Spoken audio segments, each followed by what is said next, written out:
बच्चों, मैं दीपक शर्मा आपके अपने YouTube चैनल दीपक साइंस क्लासेस में आपका स्वागत है। बच्चों, इससे पहले वाली क्लास के अंदर हमने बात की थी प्रतिरोधों के संयोजन के बारे में। ठीक है बच्चों, प्रतिरोध के बारे में बात की थी, प्रतिरोधों के संयोजन के बारे में बात की थी। और बच्चों, आज की हम इस क्लास में एक बहुत ही महत्वपूर्ण टॉपिक के बारे में चर्चा करने वाले हैं। और बच्चों, वो टॉपिक है हमारा प्रतिरोधकता, जिसे हम विशिष्ट प्रतिरोध भी कहते हैं। ठीक है बच्चों, अगर आपने चैनल को अभी तक सब्सक्राइब नहीं किया है तो सब्सक्राइब जरूर कर ले, बेल आइकन को दबाना बिल्कुल ना भूले। ठीक है ना। और ज्यादा से ज्यादा क्लास को बच्चों क्या कीजिएगा, शेयर कीजिएगा, लाइक कीजिएगा। ठीक है बच्चों, तो चलिए शुरुआत करते हैं। अगर आपको नोट्स की पीडीएफ नहीं मिली है तो नीचे डिस्क्रिप्शन में उसका लिंक दे रखा है, वहां से आप डाउनलोड कर सकते हैं। इससे पहले वाली क्लास के जितने भी लेक्चर अपनी क्लास हो चुके हैं उन सभी के नीचे वीडियो डिस्क्रिप्शन में उनका लिंक दे रखा है, आप वहां से देख सकते हो बच्चों। ठीक है। और ज्यादा से ज्यादा क्लास को शेयर कीजिएगा। अब बात करते हैं नए टॉपिक के बारे में, जिसका नाम है प्रतिरोधकता। क्या है बच्चों? प्रतिरोधकता। प्रतिरोधकता, प्रतिरोध नहीं, प्रतिरोधकता। इसे ही बच्चों हम क्या कहते हैं? विशिष्ट प्रतिरोध कहते हैं। क्या कहते हैं? विशिष्ट प्रतिरोध कहते हैं। और बच्चों, ये विशिष्ट प्रतिरोध इसे रो से प्रदर्शित करते हैं। किससे प्रदर्शित करते हैं? रो से। क्या होता है ये रो? क्या होता है रो? क्या होता है विशिष्ट प्रतिरोध? उस सभी के बारे में आज हम इस क्लास में चर्चा करेंगे कि ये रो किन किन कारकों पर डिपेंड करता है। ये विशिष्ट प्रतिरोध किन किन कारकों पर डिपेंड करता है। तो सबसे पहले जानते हैं कि विशिष्ट प्रतिरोध कहते किसे हैं। ध्यान से समझिएगा बच्चों, मैंने आपको क्लास नंबर 2 के अंदर हमने बात की थी ओम के नियम के बारे में। और बच्चों, मैंने उसी क्लास के अंदर बात की थी प्रतिरोध के बारे में। और बच्चों, आप सभी जानते हो, और मैंने ये बात बताई भी थी कि हम जानते हैं कि क्या जानते हो कि जो प्रतिरोध होता है बच्चों, वो लंबाई के क्या होता है? समानुपाती होता है। तथा अनुप्रस्थ काट क्षेत्रफल के क्या होता है बच्चों? व्युत्क्रमानुपाती होता है। क्या होता है? व्युत्क्रमानुपाती होता है। अनुप्रस्थ काट क्षेत्रफल बढ़ाते हैं तो प्रतिरोध का मान कम होता है। ठीक है। और लंबाई बढ़ाते हैं तो प्रतिरोध का मान बढ़ता है, लंबाई कम करते हैं तो प्रतिरोध का मान भी कम होता है। बच्चों, जब हम समीकरण 1 को और समीकरण 2 को, समीकरण 1 व समीकरण 2 को जोड़ने पर या मिलाने पर मैं कहूं, समीकरण 1 व 2 से मैं क्या लिख सकता हूं? समीकरण 1 कह रहा है कि R है वो लंबाई के समानुपाती है। समीकरण 2 कह रहा है R है वो A के क्या है? अनुप्रस्थ काट क्षेत्रफल के क्या है? व्युत्क्रमानुपाती है। तो क्यों नहीं मैं समीकरण 1 और 2 को एक साथ मिला के लिख दूं कि जो R है वो लंबाई के समानुपाती है और अनुप्रस्थ काट क्षेत्रफल के क्या है? व्युत्क्रमानुपाती है। और जैसे ही मैं ये चिन्ह हटाता हूं बच्चों, तो यहां पर एक नियतांक आता है। वो नियतांक क्या है बच्चों? रो। क्या है? रो है। और बच्चों, यहां पर ये जो नियतांक रो हमारे पास में आया है, क्या है? रो। यहां मैं लिख रहा हूं, यहां रो, इस रो का मान कितना होता है बच्चों? m/n² तो होता है। और ये कांस्टेंट होता है।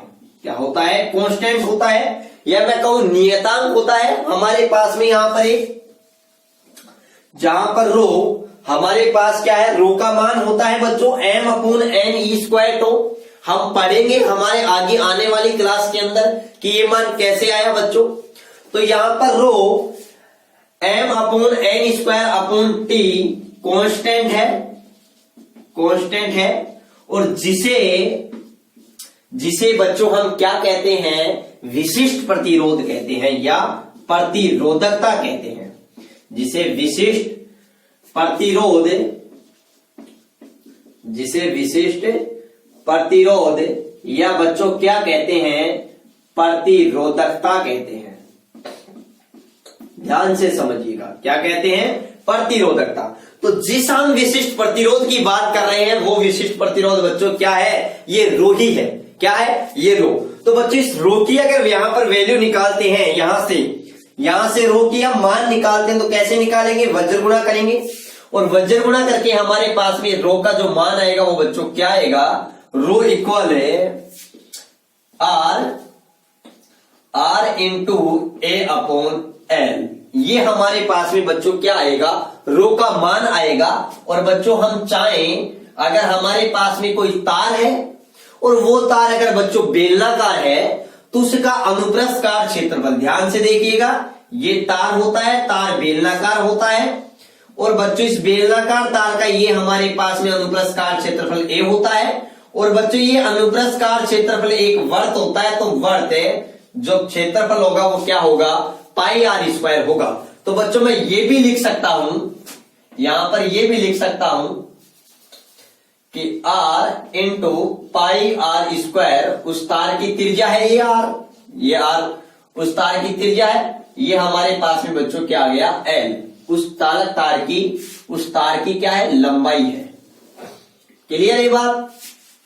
इसको मैंने दे दिया यहां पर बच्चों समीकरण नंबर 4। अब ध्यान से समझिएगा, सबसे पहले मैं इसके यूनिट के बारे में बात करूं, इसके मात्रक के बारे में बात करूं, तो देखो बच्चों यहां से हम मात्रक भी निकाल सकते हैं। प्रतिरोध का मात्रक क्या है बच्चों, ओम, क्या है ओम। ए क्या है, क्षेत्रफल का मात्रक क्या होता है बच्चों, मीटर स्क्वायर, और लंबाई क्या है बच्चों, मीटर। तो यहां पर 1 मीटर से 1 मीटर तो क्या हो जाएगा, कैंसिल हो जाएगा। तो बच्चों हमारे पास में क्या बच जाएगा, ओम इंटू मीटर। तो बच्चों जो प्रतिरोधकता होता है, ये रो होता है, इस रो का जो ऐसा मात्रक होता है, कौन सा मात्रक, ऐसा मात्रक होता है, वो बच्चों हमारे पास में क्या होता है, ओम इंटू मीटर होता है। क्या होता है, ओम इंटू मीटर होता है। और बच्चों ये रो है ना, रो एक कैसी राशि है बच्चों, अदिश राशि है। कैसी राशि है, अदिश राशि है। ये बात भी आप अच्छे से ध्यान रखना। तो बहुत ही काम की बात है, मजे से समझना।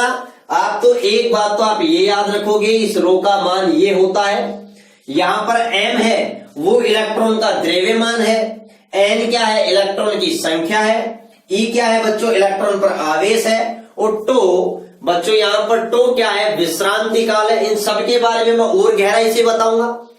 और ध्यान से समझिएगा बच्चों, इस रो का जो ऐसा ही मात्रक होता है वो हमारे पास में क्या होता है, ओम इंटू मीटर। बच्चों एग्जाम में बहुत बार, कॉम्पिटेटिव एग्जाम में क्वेश्चन बहुत बार पूछा जाता है कि प्रतिरोधकता का मात्रक है, गुमराह हो जाते हैं, दिमाग में चलता है प्रतिरोध और हम कर देते हैं ओम। अरे नहीं, ये विशिष्ट प्रतिरोध है भैया, विशिष्ट है तो विशिष्ट क्यों है, वही बात है। अगर हम है एक साधारण व्यक्ति, हमें अगर किसी मंच पर या स्टेज पर बैठा दिया जाए तो हम विशिष्ट अतिथि बन जाएंगे। वही बात है, प्रतिरोध का मात्रक ओम है, इसको मीटर से मल्टीप्लाई कर देंगे केवल, तो ये विशिष्ट हो जाएगा, मतलब विशिष्ट प्रतिरोध का मात्रक हो जाएगा। क्लियर। और ये बच्चों कैसी राशि है, एक अदिश राशि है। ये बात भी आप अच्छे से ध्यान रखना। अब सबसे इंपॉर्टेंट बात आती है बच्चों, इसकी परिभाषा के बारे में बात करता हूं पहले में। तो देखो यहीं से परिभाषा बनाते हैं। यदि मान लिया हमारे पास में, यदि हमारे पास में L का मान हम कितना ले ले, 1 मीटर। यहां सर L का मान कितना ले ले, 1 मीटर। L क्या है, चालक तार की लंबाई है। क्या है, तार की लंबाई है। एंड ए क्या है बच्चों, अनुप्रस्थ क्षेत्रफल। अनुप्रस्थ क्षेत्रफल भी हम क्या ले ले, 1 मीटर स्क्वायर ले ले। क्या ले ले, 1 मीटर स्क्वायर। तो देखो L का मान 1 हो गया, A का मान 1 हो गया, 1 में 1 का भाग देंगे तो 1 आएगा, 1 को R से मल्टीप्लाई करेंगे तो R आ जाएगा। मतलब इस कंडीशन में यदि L बराबर 1 मीटर हो और A बराबर 1 मीटर स्क्वायर हो, क्योंकि A क्या है, क्षेत्रफल हो, तो बच्चों जो हमारे पास में प्रतिरोध होगा वही क्या कहलाएगा, विशिष्ट प्रतिरोध कहलाएगा। मतलब ध्यान से समझो, क्या समझ रहे हो, मैं ये बता रहा हूं। यदि ये हमारे पास में कोई चालक तार है, ध्यान से समझिएगा, ये कोई चालक तार है। यदि इस चालक तार की लंबाई 1 मीटर है, इस चालक तार की लंबाई क्या है, 1 मीटर है, इसका अनुप्रस्थ क्षेत्रफल क्या है, 1 मीटर स्क्वायर है। तो बच्चों इस चालक तार का जो प्रतिरोध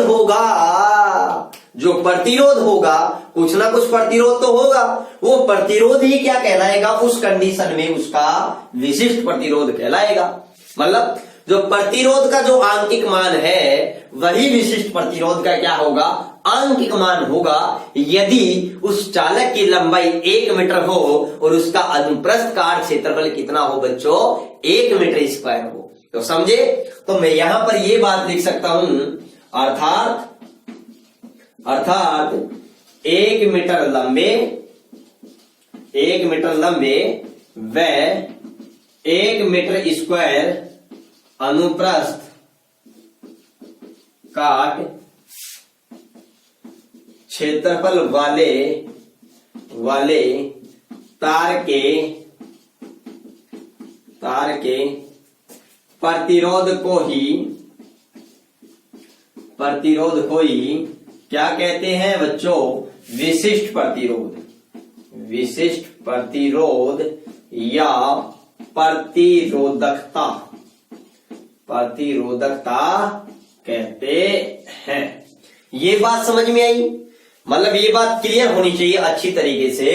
यदि बच्चों ये चालक तार है, कोई तार है, अगर इस तार की लंबाई 1 मीटर है, इसका अनुप्रस्थ काट क्षेत्रफल 1 मीटर स्क्वायर है, तो डेफिनेटली बच्चों इसका जो इस चालक का या इस पदार्थ का जो प्रतिरोध होगा वही प्रतिरोध इसके इक्वल होगा, उसका विशिष्ट प्रतिरोध कहलाएगा। तभी तो मैंने देखो यहीं से परिभाषा बनाई है।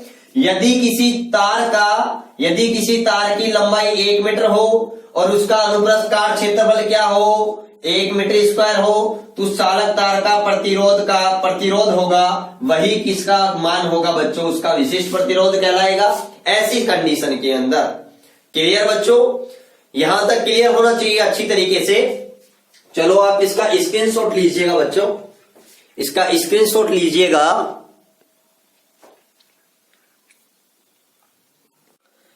अब देखिएगा कि जो प्रतिरोधकता होता है वो किन कारकों पर डिपेंड करता है बच्चों, किन कारकों पर डिपेंड करता है। देखो यहां तक हमने बात की, और बच्चों एक सबसे इंपॉर्टेंट बात आती है कि जो प्रतिरोधकता है ना, वो पदार्थ का इंटरनल गुण है, वो पदार्थ का गुण है, ठीक है ना। ये बात ध्यान रखना, पदार्थ का गुण है, इसलिए ये प्रतिरोधकता है ना, ये चालक की लंबाई, क्षेत्रफल, मतलब मैं कहूं कि चालक के आकार और आकृति पर निर्भर नहीं करती है कि आकार और आकृति कैसी भी हो, ठीक है ना। पहले जैसे मैं बताऊं कि जैसे चालक की लंबाई, एक चांदी का तार है, उसकी लंबाई 2 मीटर है। अब लंबाई जब देखो ध्यान से समझिएगा, ये मेरे पास में एक चालक तार है, ये चालक तार है, ध्यान से समझिएगा, और इसकी प्रतिरोधकता तो 1.6 × 10⁻⁸ ओम इंटू मीटर है। इसका प्रतिरोध 4 ओम है, ठीक है। इस चालक की लंबाई कितनी है, 2 मीटर है, और ये चांदी का तार है। अगर मैं इसकी लंबाई में कितनी कर दूं बच्चों, 2 गुनी कर दूं, तो मुझे इसका विशिष्ट प्रतिरोध का मान और प्रतिरोध का मान बताइए। तो बच्चों ध्यान से समझिएगा, लंबाई 2 गुनी करने पर उसी अनुपात में प्रतिरोध में क्या हो जाती है बच्चों, वृद्धि हो जाती है। तो लंबाई 2 गुनी कर दूंगा, मतलब लंबाई अगर मैं 4 मीटर कर दूंगा तो प्रतिरोध भी दुगना हो जाएगा, 8 मीटर हो जाएगा। लेकिन बच्चों जो प्रतिरोधकता होगी ये वही होगी जो पहले थी। क्यों? क्योंकि प्रतिरोधकता है ये पदार्थ का गुण है, ये पदार्थ की आकृति, आकार, लंबाई, क्षेत्रफल इन चीजों पर निर्भर नहीं करती है, ये निर्भर करती है केवल और केवल पदार्थ पर। तो बच्चों पदार्थ तो तार तो भी चांदी का ही है, केवल इसको 2 गुना किया, इसी को खींच करके बढ़ाया इसकी लंबाई को, तो है तो ये चांदी का ही था। तो बच्चों इसकी प्रतिरोधकता होगी ना, वो कितनी होगी, 10⁻⁸ ओम इंटू मीटर ही रहेगी। ये बात बहुत मजेदार है ये क्वेश्चन, ठीक है ना, ये ध्यान से समझिएगा। तो यहां पर मैं एक इंपॉर्टेंट बात लिख रहा हूं बच्चों, वो क्या है, वो बच्चों ये बात है कि प्रतिरोधकता पदार्थ का आंतरिक गुण या पदार्थ का गुण होता है, आंतरिक गुण होता है जो या फिर मैं कहूं अर्थात यह पदार्थ की आकृति, जो पदार्थ की आकृति एवं आकार पर निर्भर नहीं करती है। ये डिपेंड नहीं करती है कि उसकी साइज क्या है, इस चीज पर डिपेंड नहीं करती है, ठीक है ना। ये उसकी शेप कैसी है, इस चीज पर डिपेंड नहीं करती है। यह केवल, तो ये किस पर डिपेंड करती है, यह केवल ताप एवं पदार्थ की प्रकृति पर निर्भर करती है। किस पर निर्भर करती है, पदार्थ की प्रकृति पर निर्भर करती है। बहुत ही मजेदार बात है, बहुत ही मजेदार बात कि ये पदार्थ का इंटरनल गुण है, पदार्थ का, जो इस पर डिपेंड नहीं करती है कि पदार्थ की आकृति आकार पर निर्भर नहीं करती है। यह केवल और केवल किस पर निर्भर करती है, ताप पर और पदार्थ की प्रकृति पर निर्भर करती है। बच्चों बड़ा ही इंपॉर्टेंट क्वेश्चन है, ठीक है ना। अब ध्यान से समझिएगा कि मैं बात करता हूं इसकी निर्भरता के बारे में मैं बात करता हूं, ध्यान से समझिएगा। तो अब अपना टॉपिक है प्रतिरोधकता, जिसे हम विशिष्ट प्रतिरोध कहते हैं, कि निर्भरता, कि किन किन कारकों पर यह निर्भर करती है। ध्यान से समझिएगा, मैंने आपको बता दिया, एक तो निर्भर करती है पदार्थ की प्रकृति पर, दूसरा निर्भर करती है ये ताप पर। तो सबसे पहले बात करते हैं हम पदार्थ की प्रकृति पर। ये ध्यान रखना बच्चों, अलग अलग पदार्थों के लिए प्रतिरोधकता का मान क्या होता है बच्चों, अलग अलग होता है, क्योंकि ये पदार्थ का गुण होता है, ठीक है। इसलिए अलग अलग पदार्थ होगा तो इसकी प्रतिरोधकता का मान भी क्या होगा, अलग अलग होगा। अब वही बात है, पदार्थ को हमने 3 भागों में बांटा है मुख्य रूप से, चालक, कुचालक और अर्धचालक। क्लियर।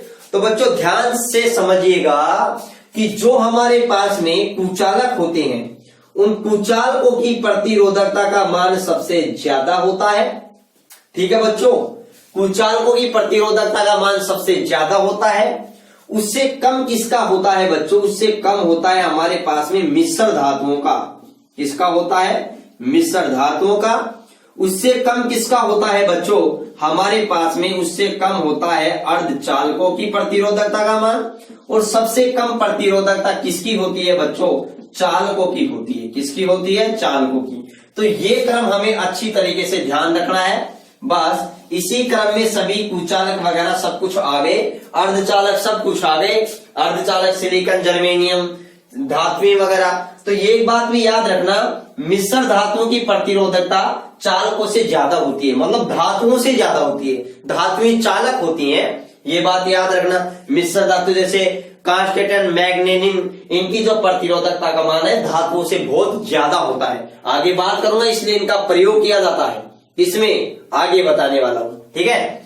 और ध्यान से समझिएगा, जो कुचालक होता है बच्चों, सबसे ज्यादा जो प्रतिरोधकता होती है वो होती है फ्यूड क्वार्ट्ज की। फ्यूड क्वार्ट्ज की लगभग होती है बच्चों, लगभग 10⁻16 ओम इंटू मीटर होती है। ये बात ध्यान रखना। और बच्चों सबसे कम प्रतिरोधकता किसकी होती है बच्चों, सबसे कम चांदी की होती है। इसकी होती है, चांदी की। कितनी होती है, 1.6 इंटू 10⁻⁸ ओम इंटू मीटर। बच्चों चांदी की प्रतिरोधकता का मान सबसे कम होता है, इसीलिए वैद्युत की ये सबसे सुचालक क्या होती है बच्चों, मेटल होती है। ये बात आपको अच्छी तरीके से क्लियर होना चाहिए, ठीक है। उसके बाद में बात करते हैं बच्चों, दूसरा ये किस पर डिपेंड करती है। एक तो डिपेंड करती है बच्चों पदार्थ की प्रकृति पर निर्भर करती है, दूसरा निर्भर करती है बच्चों ये किस पर निर्भर करती है, ताप पर। किस पर निर्भर करती है, ताप पर। तो ध्यान से समझिएगा, दूसरा आता है हमारे पास में ताप पर। किस पर निर्भर करती है, ताप पर निर्भर करती है। ताप पर निर्भर करती है तो इसके अंदर भी हम फर्स्ट पॉइंट लेते हैं, सब पर अलग अलग तरीके से डिपेंड करती है। चालकों में कुछ अलग तरीके से निर्भर करती है बच्चों, कुचालकों में अलग तरीके से, और बच्चों अर्धचालकों में कुछ अलग तरीके से डिपेंड करती है। अब किस तरीके से, मैं उनकी बात करने वाला हूं, ध्यान से समझिएगा बच्चों। सबसे पहले इसके अंदर मैं बात करता हूं चालकों में। इसमें चालकों में। तो बच्चों मैंने आपको एक फॉर्मूला बताया था अभी थोड़ी देर पहले कि जो प्रतिरोधकता होता है उसका मान रो किसके इक्वल होता है, M N E square tau के। और बच्चों मैं आपको एक बात और बता दूं, जो प्रतिरोध है, प्रतिरोधकता है, वह चालकता के व्युत्क्रमानुपाती होता है, मतलब 1/सिग्मा। आप कहोगे सर ये सिग्मा क्या है? बच्चों ये सिग्मा है ना, ये सिग्मा, इस सिग्मा को अपन क्या कहते हैं, चालकता कहते हैं। क्या कहते हैं, चालकता। ये हमारे पास में फॉर्मूला आ रहा है, ध्यान से समझिएगा। मैंने बताया था यहां पर एम क्या है, एम इलेक्ट्रॉन का द्रव्यमान, एन क्या है इलेक्ट्रॉन की संख्या, ई क्या है इलेक्ट्रॉन पर आवेश, और टो क्या है बच्चों दो इलेक्ट्रॉनों के बीच टक्कर में लगा समय, जिसे विश्रांति काल कहते हैं। हम क्या कहते हैं, विश्रांति काल। दो इलेक्ट्रॉन टक्कर कर रहे हैं, टक्कर ये टक्कर, तो इनके बीच का जो टाइम अंतराल है, समय अंतराल है, वो क्या कहलाता है, विश्रांति काल। अब ध्यान से समझिएगा बच्चों, देखो जनरल तौर पर क्या होता है, ताप बढ़ाने पर एम इलेक्ट्रॉन का द्रव्यमान ये भी नियत रहता है, ई इलेक्ट्रॉन पर आवेश ये भी नियत रहता है, ठीक है, ये दोनों तो नियत रहते हैं। और अगर हम ताप बढ़ाते हैं, मतलब थोड़ा बहुत ताप बढ़ाते हैं, तो ये एन भी लगभग नियत रहता है, इलेक्ट्रॉन की संख्या भी कांस्टेंट रहती है, ठीक है। तो डिपेंड फर्क पड़ता है, तो किस पर पड़ता है बच्चों, इस टो पर फर्क पड़ता है ताप बढ़ाने पर। अब ध्यान से समझिएगा फर्क क्या पड़ता है, ध्यान से समझिएगा कि वो फर्क क्या पड़ता है। देखो तो बच्चों ध्यान से समझिएगा, जब हम टेम्परेचर बढ़ाते हैं, ताप बढ़ाते हैं, तो बच्चों क्या होता है, देखो पहले दो इलेक्ट्रॉन टक्कर आराम से कर रहे थे, ऐसे कर रहे थे, ऐसे कर रहे थे, और जैसे जैसे बच्चों इलेक्ट्रॉनों का बीच ताप बढ़ता है, ये टक्कर ऐसे होने लगती है, इतने फास्ट, फटाफट बहुत फास्ट टक्कर होने लगती है, ठीक है ना। और जब इलेक्ट्रॉनों के बीच फास्ट टक्कर हो रही है, तो देखो पहले टक्कर में टाइम ये लग रहा था, और अब ये, तो बोलो टाइम इलेक्ट्रॉनों की टक्कर के बीच में समय अंतराल टो का मान क्या हो गया, कम हो गया। क्यों कम हो गया, क्योंकि मुक्त इलेक्ट्रॉनों के टक्करों की आवृत्ति है वो कम हो गई, ठीक है ना, वो सॉरी बढ़ गई, मतलब प्रति सेकंड टक्कर बढ़ने लग गई। तो टेम्परेचर बढ़ाने पर याद रखना, मुक्त इलेक्ट्रॉनों की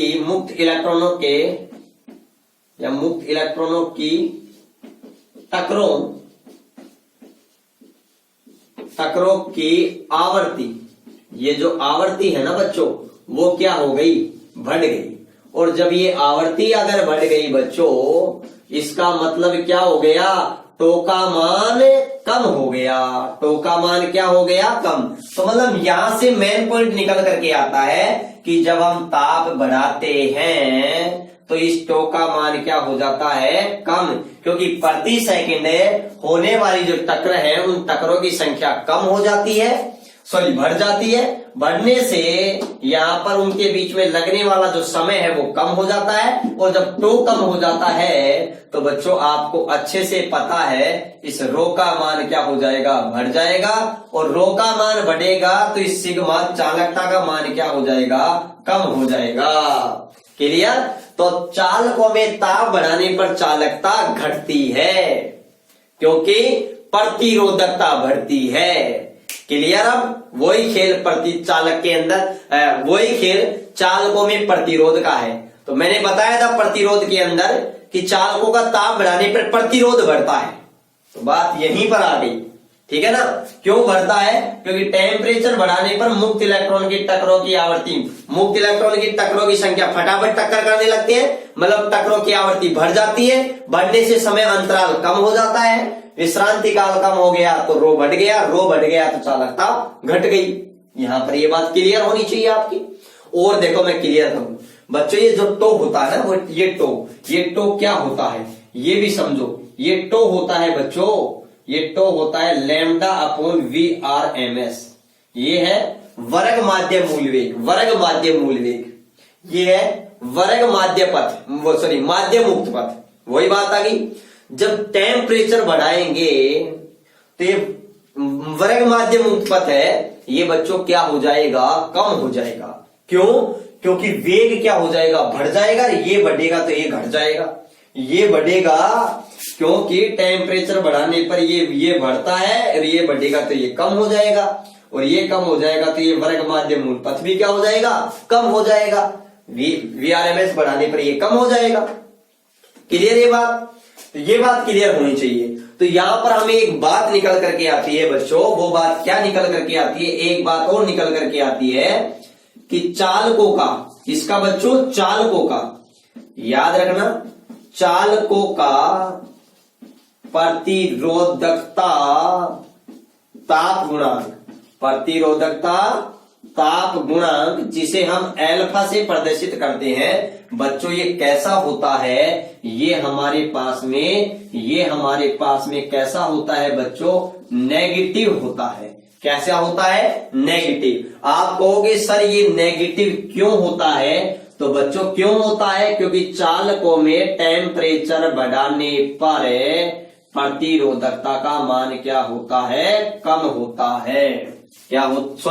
प्रतिरोधकता का मान क्या होता है बच्चों, बढ़ता है, और बढ़ता है तो सॉरी ये नेगेटिव नहीं होगा, ये कैसा होगा, पॉजिटिव होगा। ये बात ध्यान से समझिएगा कि चालकों का जो प्रतिरोधकता ताप गुणांक एल्फा है ना, वो कैसा होगा, पॉजिटिव होगा। क्यों पॉजिटिव होगा, क्योंकि चालकों में अगर ताप बढ़ाते हैं तो प्रतिरोधकता भी क्या होती है, बढ़ती है, तो बढ़ती है तो इसका मतलब पॉजिटिव होगा।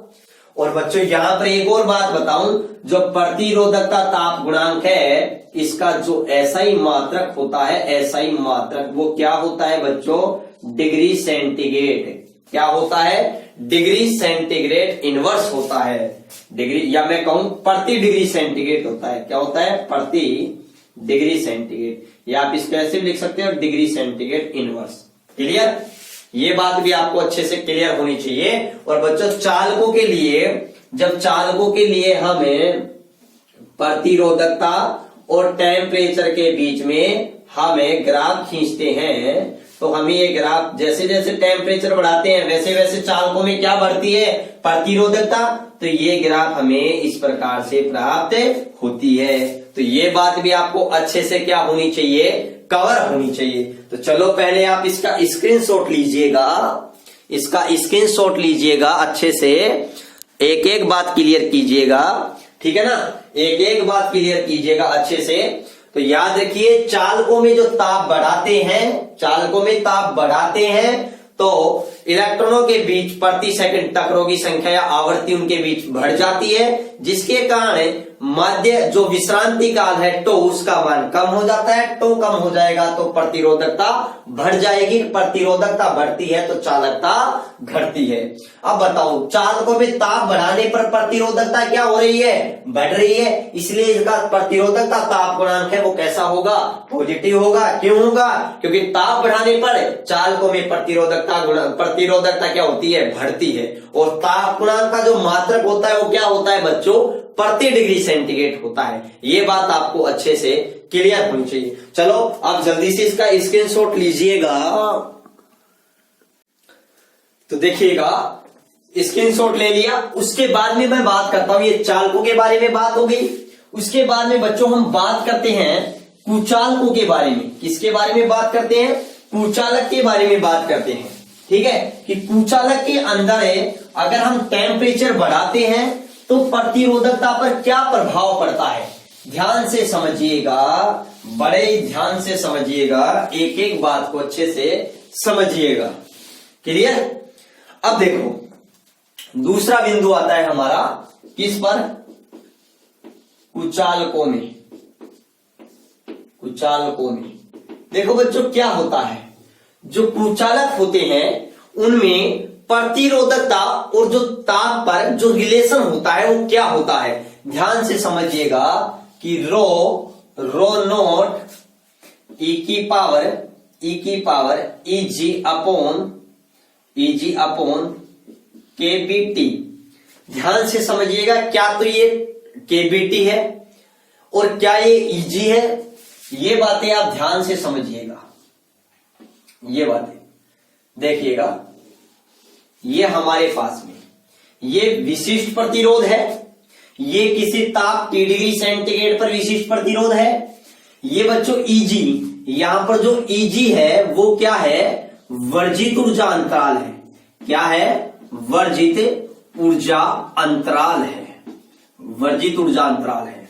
ये बच्चों Kb क्या है, वोल्टजमान नियतांक है, वोल्टजमान नियतांक है। और बच्चों T क्या है, T क्या है बच्चों, केल्विन में ताप है। किसमें है, केल्विन में ताप। ध्यान से समझिएगा। तो बच्चों क्या होता है, जैसे जैसे हम ये टेम्परेचर बढ़ाते हैं तो इस E का मान टोटल क्या होता जाता है, क्योंकि T किसमें है, भाग में है। तो टेम्परेचर बढ़ाएंगे तो इस ओवरऑल टर्म्स का मान पहले की तुलना में क्या हो जाएगा, कम हो जाएगा, क्योंकि ये T नीचे भाग में है। तो बच्चों इस E का मान लगातार एक्सपोनेंशियल की जो पावर है वो लगातार कम होती जाएगी। तो मैं ये कह सकता हूं बच्चों कि जो कुचालक होते हैं, किसमें, कुचालकों में ताप बढ़ाने पर प्रतिरोधकता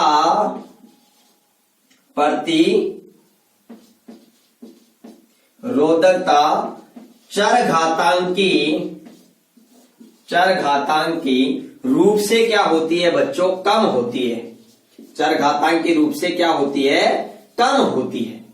क्या होती है, कम होती है।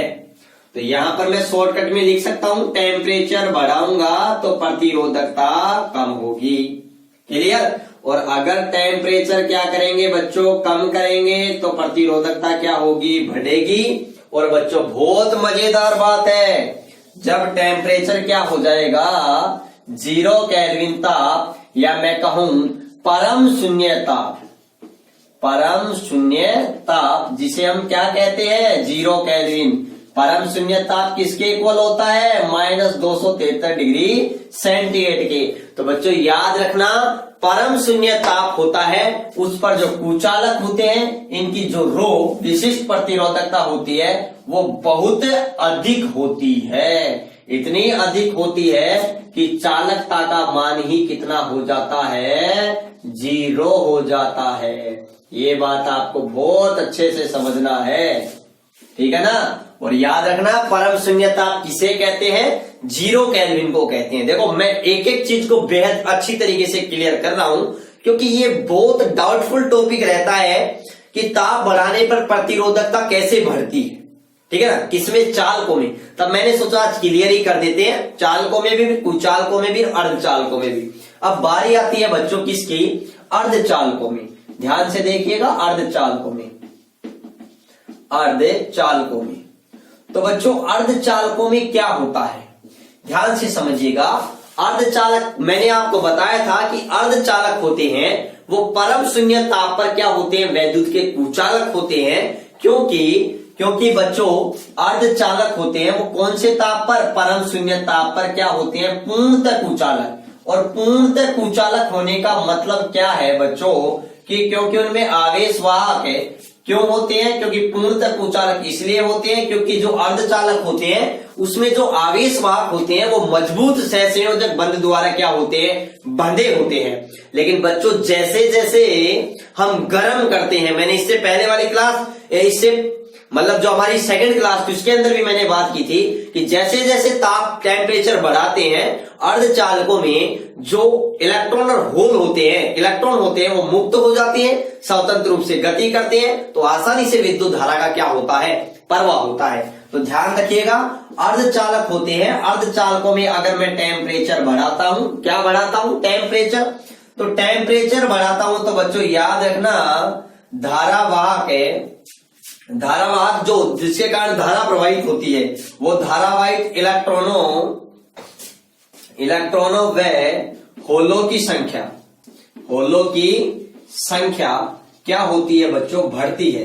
क्योंकि ये बात मैंने क्लियर की थी, ठीक है। क्योंकि अर्धचालकों में जो धारा का प्रवाह होता है वो किसके कारण प्रवाहित होता है बच्चों, इलेक्ट्रॉन और होल दोनों के कारण प्रवाहित होता है। तो ये धारावाहिक इलेक्ट्रॉन और होलों की संख्या बढ़ती है, जिसके कारण बच्चों प्रतिरोध और विशिष्ट प्रतिरोध दोनों का मान कम होता है। और जब दोनों का मान कम होता है तो बच्चों जो चालकता होती है चालकता, जिसे हम सिग्मा से, वो चालकता क्या होती है, बढ़ती है। तो ये बात क्लियर हो गई, ये बात क्लियर हो गई कि अर्धचालकों में, किसमें, अर्धचालकों में टेम्परेचर अगर बढ़ाते हैं तो विशिष्ट प्रतिरोधकता या प्रतिरोध का मान कम होता है, इसलिए इनकी चालकता क्या हो जाती है बच्चों, बढ़ जाती है। अगर ये इसका मान कम हो रहा है टेम्परेचर बढ़ाने पर, तो एक बात और क्लियर हो गई, और वो क्या क्लियर हो गई, वो क्लियर ये हो गई कि अर्धचालकों में, यही लिख देता हूं मैं, कि अर्धचालकों में प्रतिरोधकता या प्रतिरोधक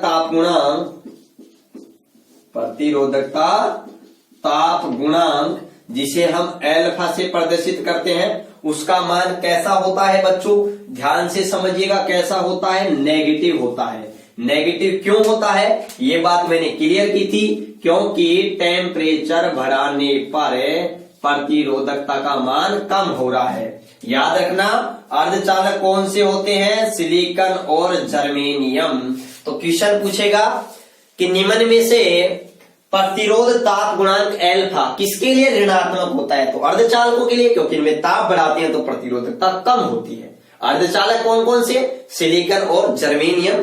तो बच्चों जब इनमें ताप बढ़ाने पर अगर प्रतिरोधकता कम होती है, तो अगर मैं टेम्परेचर और विशिष्ट प्रतिरोधकता के बीच में ग्राफ खींचूंगा, तो देखो जैसे जैसे टेम्परेचर बढ़ाएंगे वैसे वैसे प्रतिरोधकता में लगातार क्या आएगी, कमी आएगी।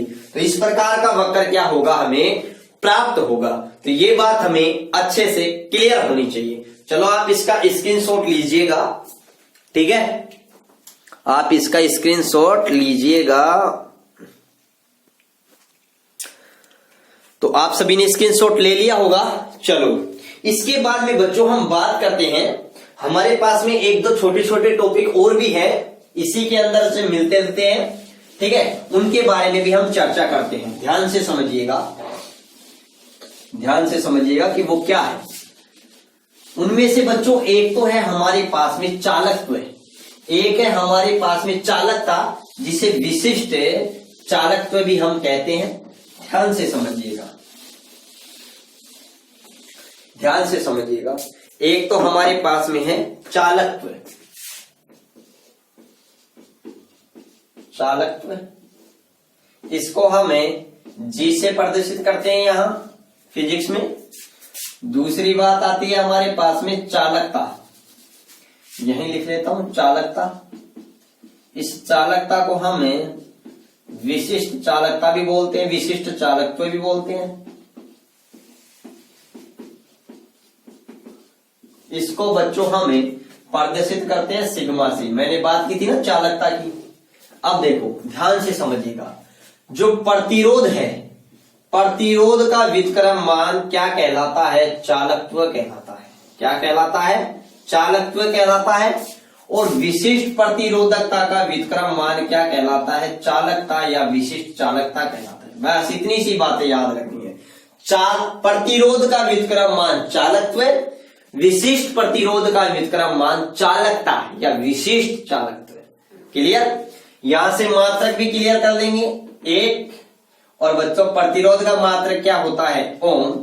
तो यहां मात्रक क्या हो गया, ओम इनवर्स हो गया, ओम इनवर्स। और बच्चों ओम इनवर्स, देखो ओम क्या है, OHM, और ओम का इनवर्स करते हैं तो हम इसको विपरीत करके लिखो MHO। इसको हम क्या कहते हैं बच्चों, महो भी कहते हैं। क्या कहते हैं, महो भी कहते हैं। ये बात आपको अच्छे से क्लियर होनी चाहिए। और बच्चों ओम इनवर्स को हम क्या कहते हैं, सीमेंस भी कहते हैं। क्या कहते हैं, सीमेंस। तो एक बात ये याद रखना, इसकी जो SI यूनिट होती है ना, वो SI यूनिट क्या है, सीमेन या सीमेंस है। ठीक है ना, ये बात आप अच्छे से क्लियर रखना, ठीक है। दूसरी बात, इसकी SI यूनिट के बारे में बात करें तो देखो यहां पर एक ऐसे कैसे, इसका मात्रक क्या होता है, ओम इंटू मीटर। तो इस ओम इंटू मीटर को ऊपर लेके जाएंगे तो क्या हो जाएगा बच्चों, ohm inverse into metre inverse. अब इस ओम इनवर्स को आप महो भी बोल सकते हो, तो आप ऐसे भी बोल सकते हो, महो इंटू मीटर इनवर्स। और आप इस ओम इनवर्स को या महो को आप क्या बोल सकते हो, सीमेंस भी बोल सकते हो। तो सीमेंस इंटू आप क्या बोल सकते हो, मीटर इनवर्स भी बोल सकते हो। और बच्चों यही इसका क्या है, SI मात्रक है। क्या है, SI मात्रक है, ये भी बात याद रखना। और ये दोनों की दोनों राशि कैसी है बच्चों, अदिश राशि है। कैसी राशि है, अदिश राशि है। मैं आपको ये बात और बता दूं, अदिश राशि है। क्लियर, कैसी राशि है, अदिश राशि है, अदिश राशि है, याद रखना।